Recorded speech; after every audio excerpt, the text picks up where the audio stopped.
Assalamualaikum warahmatullahi wabarakatuh. Saya Nirtana Eo selaku moderator dari kelompok 4 yang beranggotakan 3 orang, yaitu dengan saya sendiri, Nirtana Eo, Laila Argyfaria Kadula, dan Mesan Ari Darmagoma. Kami dari Institut Kesehatan dan Teknologi Geraha Medika Kota Mobagu, Prodi Kesehatan Masyarakat, semester 5. Di video ini kami akan memaparkan materi yang berjudul Penyakit Akibat Kerja untuk memenuhi mata kuliah Penyakit Akibat Kerja dan Surveillance. Dengan dosen pengampu Bapak Hairil Akbar, Sarjana Kesehatan Masyarakat Magister Epidemiologi. Baiklah, yang akan memaparkan pertama rekan saya yaitu Laila Argyfaria Kadula. Kepada rekan dipersilahkan. Baiklah, kita masuk pada materi penyakit akibat kerja atau PAK. Yang pertama, general disease atau penyakit umum. Penyakit yang mengenai pada masyarakat umum, misalnya influenza dan sakit kepala. Yang kedua, work related disease, penyakit terkait kerja, penyakit yang berhubungan atau terkait dengan pekerjaan namun bukan akibat karena kecelakaan, misalnya asma, TBC, hipertensi.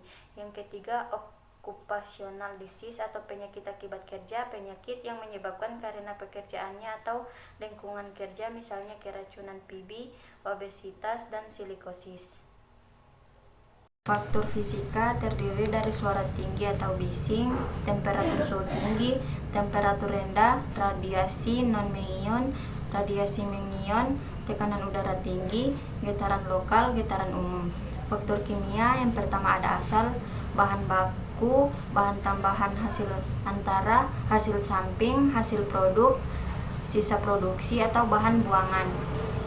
Yang kedua bentuk, ada padat, cair, gas, uap, partikel, jalan masuk, ada inhalasi atau rute paling sering, penelanan atau tidak lazim, penyerapan kulit dan selaput lendir yang lebih sering terjadi, efek terhadap tubuh, iritasi, alergi, korosif, keracunan sistemik, kanker, efek bius, pengaruh genetik. Faktor biologi, virus, fungus atau jamur, cacing, serangga, tumbuhan. Faktor ergonomi, penyebabnya yaitu cara kerja, posisi kerja, alat kerja, lingkungan kerja, konstruksi tidak ergonomis. Efek terhadap tubuh yaitu kelelahan fisik, nyeri otot, deformitas tulang, perubahan bentuk, dislokasi. Faktor psikososial, penyebabnya yaitu organisasi kerja atau tipe kepemimpinan, hubungan kerja, komunikasi, keamanan, tipe kerja monoton yaitu berulang-ulang, kerja berlebihan, kerja kurang, kerja shift, terpencil. Akibatnya yaitu mengalami stres psikosomatis atau somatis. Kesukaran atau problema mendiagnosis penyakit akibat kerja. Yang pertama, penyakit akibat kerja relatif sulit ditegakkan diagnosanya karena banyak penyakit akibat kerja gambarannya mirip penyakit umum. Yang kedua, berbagai penyakit akibat kerja mempunyai waktu inkubasi yang lama. Yang ketiga, kurangnya sarana bantu untuk mendiagnosa penyakit akibat kerja. Keempat, kurang training atau kemampuan dokter untuk mendiagnosa penyakit akibat kerja.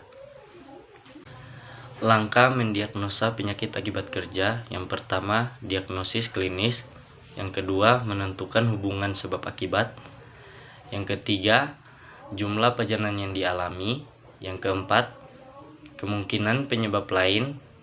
Dan yang kelima, menetapkan diagnosa penyakit akibat kerja. Kita masuk pada materi pelayanan promotif. Peningkatan kesehatan pada pekerja dimaksudkan agar keadaan fisik dan mental pekerja senantiasa dalam kondisi baik. Pelayanan ini diberikan kepada tenaga kerja yang sehat dengan tujuan untuk meningkatkan kegairahan kerja, mempertinggi efisiensi dan daya produktivitas tenaga kerja. Yang kedua, pelayanan preventif. Pelayanan ini diberikan guna mencegah terjadinya penyakit akibat kerja, penyakit menular di lingkungan kerja dengan menciptakan kondisi kerja dan mesin atau tempat kerja agar ergonomis, menjaga kondisi fisik maupun lingkungan kerja yang membahayakan pekerja, serta menjaga pekerja tetap sehat. Ketiga, pelayanan kuratif. Pelayanan pengobatan terhadap tenaga kerja yang menderita sakit akibat kerja dengan pengobatan spesifik berkaitan dengan pekerjaannya maupun pengobatan umumnya, serta upaya pengobatan untuk mencegah meluas penyakit menular di lingkungan pekerjaan. Yang keempat, pelayanan rehabilitatif. Pelayanan ini diberikan kepada pekerja karena penyakit parah atau kecelakaan parah yang telah mengakibatkan cacat sehingga menyebabkan ketidakmampuan secara permanen baik sebagian atau seluruh kemampuan bekerja yang biasanya mampu dilakukan sehari-hari.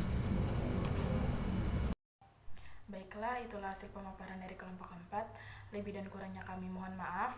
Wabillahi taufiq wal hidayah. Wassalamualaikum warahmatullahi wabarakatuh. Teman-teman jangan lupa like, komen, dan subscribe.